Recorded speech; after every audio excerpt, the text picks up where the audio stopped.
Hai guys, selamat datang kembali di Republik Rupiah, pusatnya informasi terbaik soal kripto, investasi, bisnis, dan keuangan. Kami harap kalian semua dalam keadaan yang baik-baik saja dan tanpa basa-basi.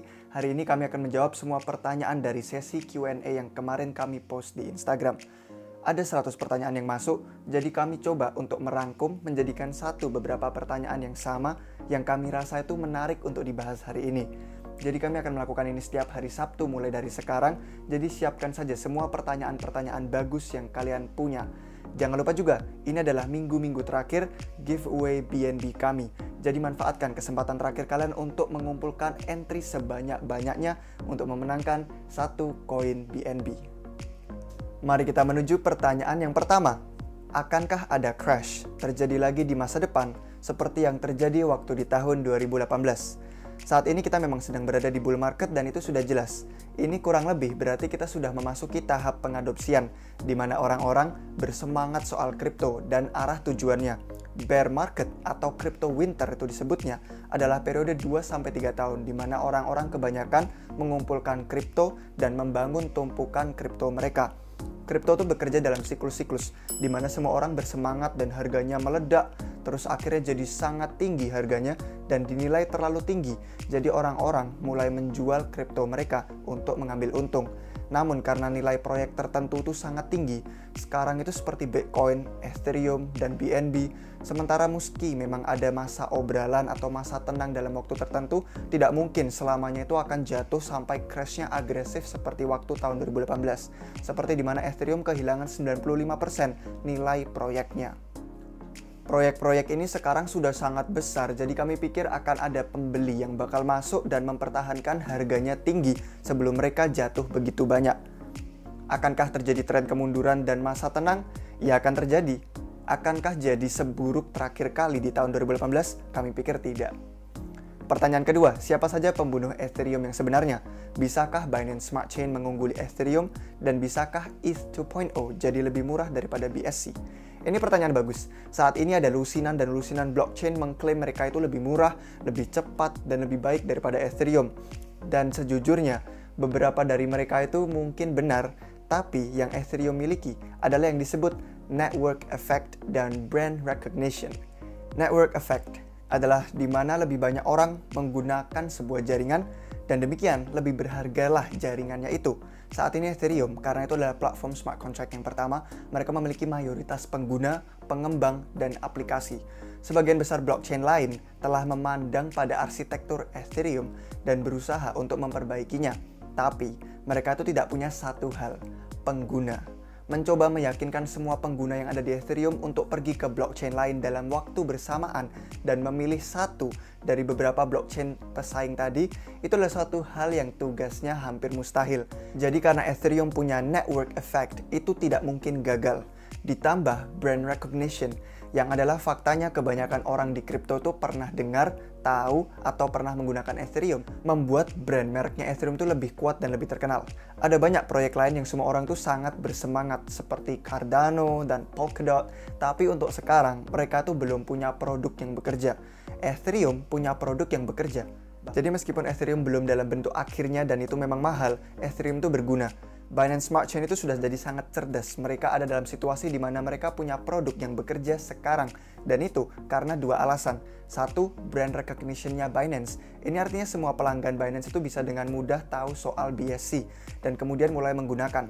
Yang kedua adalah kompatibilitasnya Binance dengan infrastruktur kripto yang sudah ada.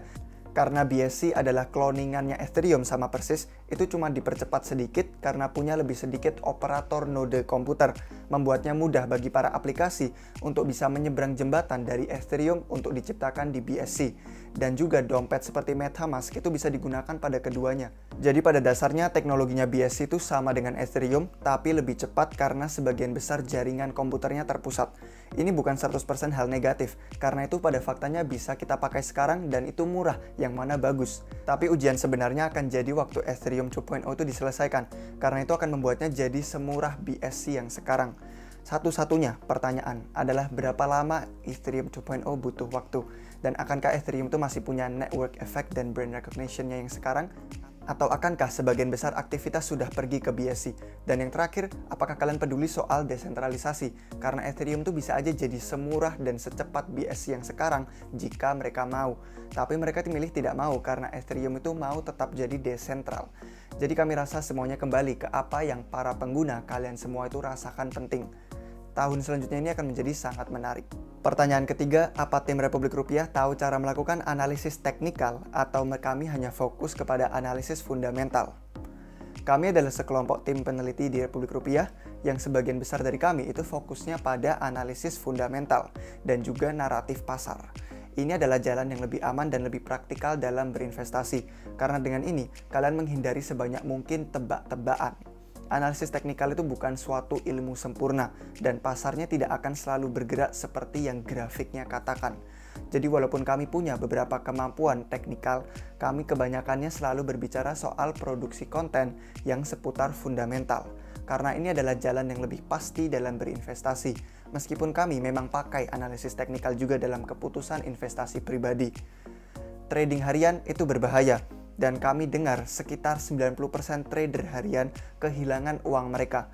Kalian harus pikirkan waktu kalian trading, itu ada orang di balik layar komputer kalian. Dan biasanya orang yang menang dalam trading adalah orang-orang yang profesional terlatih. Jadi walaupun kami pakai analisa teknikal secara pribadi, kebanyakan konten yang kami produksi di Republik Rupiah itu seputar fundamental. Karena ini lebih pasti dan kurang spekulatif. Jalan yang lebih aman dalam berinvestasi. Pertanyaan keempat, apa saja proyek kripto yang Republik Rupiah pikir punya potensi bagus di masa depan dan kami miliki di dalam portofolio kami?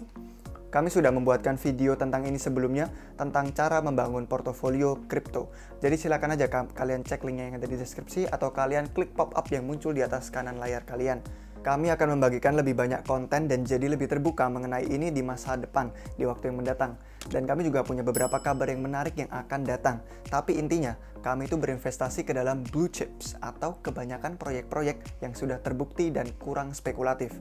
Mayoritas portofolio kami dasarnya ada di Bitcoin dan Ethereum, kemudian lumayan ada sebagian BNB, DOT, Link, dan ADA sebagai kumpulan investasi yang dapat diandalkan. Terus setelah itu, kami spekulasi pada market cap yang lebih rendah kriptonya yang berganti-ganti cukup sering tergantung pada pergerakan pasarnya, apa yang terjadi. Kayak waktunya ada DeFi, waktunya ada NFT, ada airdrop baru atau peluncuran token baru. Ini sering berganti-gantian, tapi semua kripto ini yang kami sebutkan di awal tadi, itu yang lebih layak diandalkan dan lebih terpercaya dalam jangka panjang.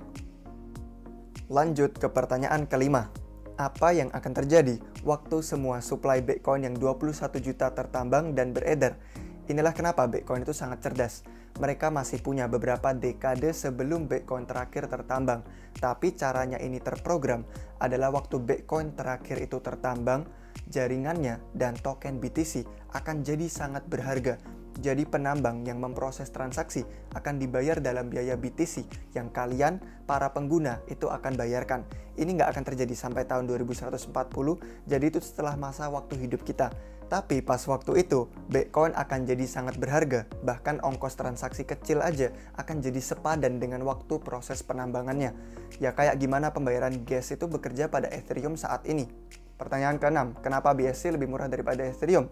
Jadi kami sudah bicarakan ini, BSC adalah cloningannya Ethereum. Perbedaan utamanya itu ada pada waktu blok dan jumlah node komputer yang digunakan untuk menjalankan jaringannya. Ethereum punya antara 6.000 sampai 8.000 node komputer kapanpun, artinya itu sangat desentral. Tapi itu juga artinya operator node tersebut harus dibayar, karena cuma bisa sekian banyak transaksi diproses per detik, artinya kalian harus berlomba untuk dapat transaksi kalian diproses salah satu operator node tersebut. Itulah kenapa dengan membayar lebih, transaksi kalian dapat diproses lebih cepat. Sekalinya ETH2 itu live, akan ada lebih banyak kemampuan untuk memproses lebih dan lebih banyak transaksi per detik, membuat Ethereum jadi lebih banyak ruang tersedia dan menurunkan biayanya. Binance Smart Chain hanya punya 21 node komputer yang kebanyakannya itu terhubung ke Binance langsung. Ini membuatnya lebih terpusat, tapi juga berarti mereka mengontrol lebih banyak aspek kecepatan dan produksi blok. Nantinya akan ada lebih banyak node yang gabung ke Binance, tapi saat ini untuk menjalankan node komputer di sana kalian perlu izin khusus. Pertanyaan ke-7, akankah sensasi alam kripto bertahan lama dan punya masa depan Atau ini hanya sementara dan akan mati dalam tahun-tahun mendatang? Kami dari tim peneliti di sini, kami telah ada di alam kripto sejak 2016 dan waktu sekarang ini sangat-sangat berbeda. Kripto ada di sini dan untuk tetap tinggal, tidak akan pergi kemanapun. Market cap-nya Bitcoin sekarang lebih besar daripada beberapa bank Amerika terbesar. Itu terlalu besar untuk gagal.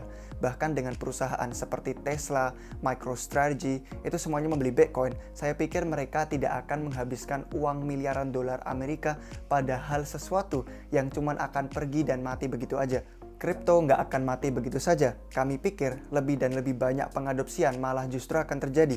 Dan ya tentu mungkin ada waktu di mana harganya itu sangat panas-panasnya, tapi teknologinya itu sebenarnya lebih menjadi bagian kehidupan kita. Itu yang lebih penting. Sampai titik di mana nanti banyak aspek kehidupan kita itu pada hubungannya ada dengan blockchain. Dan mungkin orang-orang bahkan malah nggak sadar. Ini adalah evolusinya era internet yang baru. Dan kita semua yang ada di sini sangat awal dalam pengadopsian.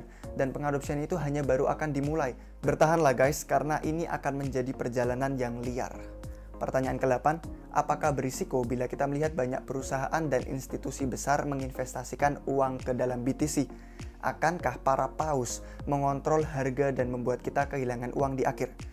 Ini bukanlah hal yang masalahnya itu kita sangat khawatirkan. Karena kalau ada apa-apanya justru ini adalah hal yang bagus. Seingat kami, harga beli Tesla waktu Bitcoin itu sekitar 40.000 dolar Amerika Serikat. Jadi kami tidak akan pikir mereka akan membiarkan harganya turun dari bawah titik itu. Ya berarti jika harganya mendekati titik beli mereka, ada kemungkinan bagus bahwa mereka itu akan turut campur, membeli lagi, memastikan harganya tidak turun, jadi terdukung naik lagi. Itu juga akan berarti bahwa perusahaan lain akan mulai memperhatikan dan nontonin siapa aja nih yang untung dari Bitcoin.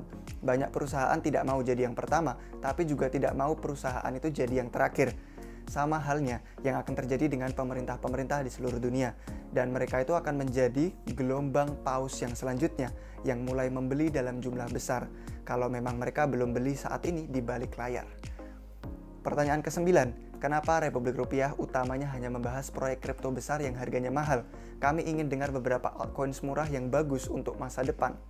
Semua orang itu ingin jadi kaya, kami semua mau jadi kaya, jadi itulah kenapa kami terlibat ke dalam dunia investasi. Sayangnya, banyak orang itu nggak mau meluangkan waktu dan usaha untuk menjadi kaya. Kalau ada seseorang yang bilang ke kalian, kalian mau jadi kaya nggak? Kalian bisa nih, tapi caranya kalian perlu kerja dalam waktu 2,5 tahun atau bahkan 10 tahun. Akankah kalian mengikuti langkah-langkahnya? Atau itu terasa terlalu lambat untuk kalian? Kita semua tuh punya potensinya untuk mengubah kehidupan kita sekarang. Tapi ini bukan permainan 2 minggu atau 2 bulan. Kita masih perlu jadi cerdas dan jadi profesional dan melindungi modal uang kita. Jadi inilah alasan kenapa kami nggak begitu aja serta-merta bicarain soal koin sensasi yang lagi heboh, yang cuman pump and dump. Iya, beberapa dari mereka memang naik harganya ke bulan dan orang-orang memang jadi super kaya dari sana. Tapi dari setiap satu proyek yang sukses, ada 100 proyek yang gagal dan kehilangan uang. Kita nggak bisa melihat masa depan dan waktu proyeknya baru atau nggak ada yang menggunakannya, itu biasanya pas harganya sedang murah-murahnya, sangat murah malah. Jadi sangat susah untuk mengetahui mana yang akan menjadi satu proyek sukses dan mana yang akan menjadi 100 proyek gagal.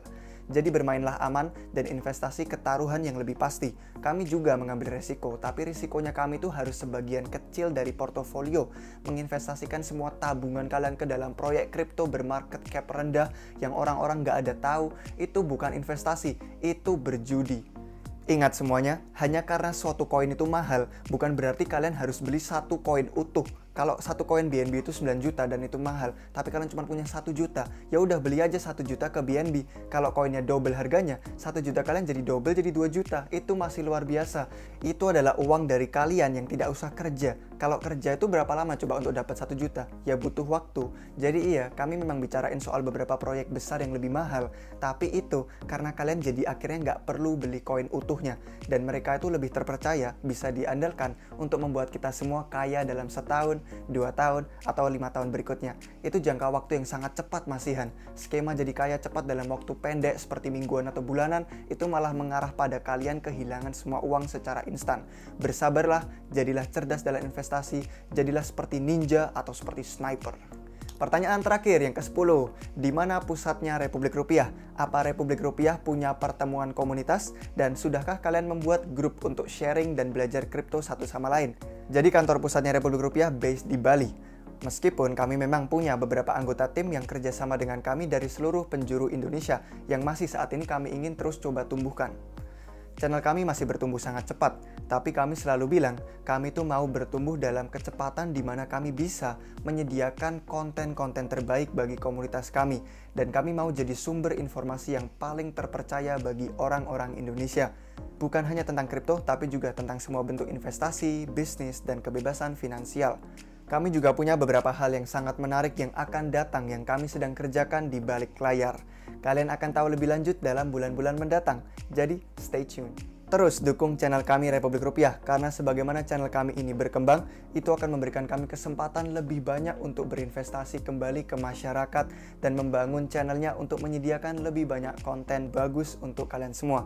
Kami tahu semua orang itu punya kehidupan yang sibuk. Jadi kalau kami bisa menyaring semua informasi terbaik dari seluruh dunia dengan tim kami yang sekarang ada 5 orang, maka kami bisa menghemat waktu kalian dan membantu kalian mengambil keputusan-keputusan investasi hebat. Tapi ya gitu, komunitas Republik Rupiah akan terus bertumbuh dan kami mohon kalian terus mendukung kami karena kami punya banyak sekali hal-hal yang kami kerjakan di balik layar yang akan kami umumkan di beberapa bulan mendatang. Terima kasih banyak sudah menonton video kami hari ini guys. Pengingat aja bahwa kami sedang membuka lowongan kerja bagi kalian yang ingin bergabung dengan tim Republik Rupiah yang luar biasa. Kami butuh video editor atau graphic designer yang berpengetahuan kripto dan bersedia untuk relokasi ke Bali. Cek Instagram kami untuk informasi lebih lanjut dan kami tunggu lamaran dari kalian semua di email kami rupiahrepublic@gmail.com. Jangan lupa untuk selalu pantengin semua platform media sosial kami jika kalian punya pertanyaan lebih lanjut atau ingin melihat konten-konten di balik layar. Juga like, share, dan subscribe jika kalian belum. Sampai jumpa di waktu yang berikutnya. Cheers!